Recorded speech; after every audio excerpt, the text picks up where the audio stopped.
Doamnelor și domnilor, în spatele meu se află nimic altceva decât Pizda Babi. Așa că când suntem și am fost, așa eu zis. Da, exact așa se numește izvorul celebru deja, aflat între județele Sălaj și Maramureș, doar că există o dilemă. Maramureșenii susțin că izvorul este al lor. Problema este că acest izvor este situat chiar după plăcuța de trecere în județul Sălaj.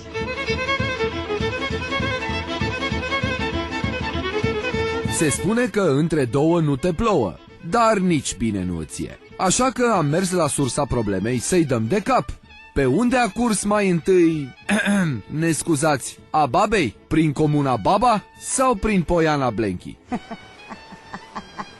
Știți, știu că e un subiect mai tabu, dar să știți că e atestat documentar, deci. Pizda Babi a Sălajului. Părău Pizda Babi e pe teritoriul comunei Poiana Blenchi de când a fost lumea asta. Această fântână a primit denumirea de la o femeie bătrână care a mers la izvor și a băut apă și asta, ea a spus că asta seamănă cu Pizda Babi. Zice că cine bea apă din izvorul acela nu mai pleacă de aici, ceea ce și eu am băut și n-am mai plecat în veci de aici. Mândri peste măsură de așa comoară, mai mari comunei se laudă că în scurt timp numele apei curgătoare va fi gravat pe o plăcuță comandată special de la Cluj. Trebuie să scrie mare.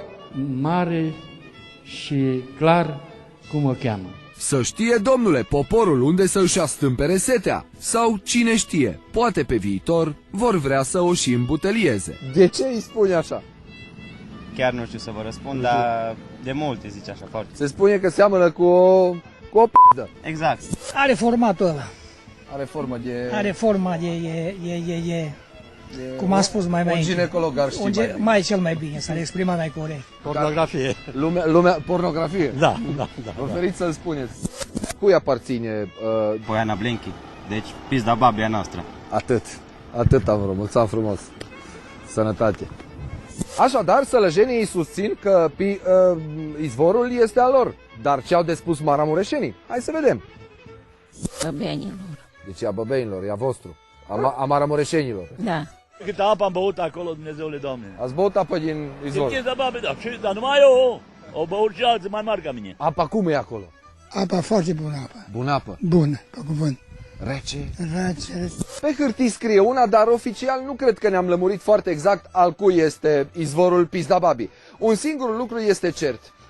Ține de umbră, ține de cald atunci când plouă, așa că dacă nimeriți vreodată pe la Pizda Babi, vă invit să intrați înăuntru. Hai, dar la izvor. Acolo la Pizda Babi, că e foarte bună apă de băut și rece.